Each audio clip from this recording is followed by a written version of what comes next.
Le Point Bourse vous est présenté par Bourse Direct.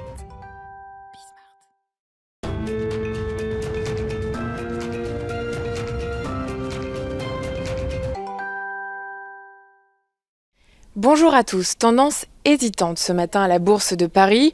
Wall Street, pour sa part, a clôturé en ordre dispersé.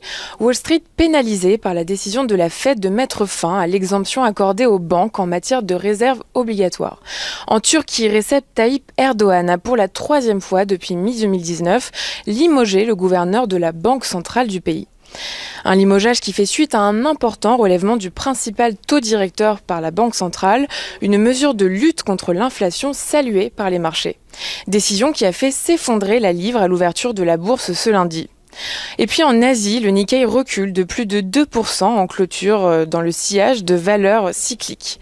S'agissant des statistiques, deux indicateurs attendus aujourd'hui. L'indice national d'activité de février de la Réserve fédérale de Chicago et les ventes de logements anciens aux États-Unis en février.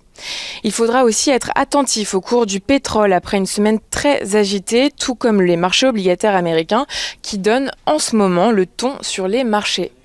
Du côté des valeurs, enfin, un nouveau rebondissement dans la saga Veolia-Suez. Hier, Suez s'est dit prêt à proposer une solution négociée à Veolia. Suez évoque une base de 20 € par action au lieu de 18 € proposés par Veolia dans son offre.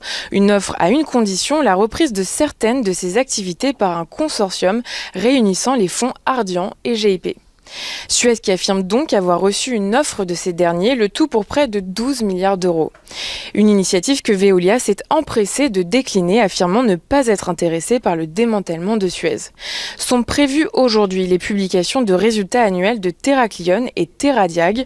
Enfin, Trigano publiera son chiffre d'affaires trimestriel du premier semestre 2020-2021.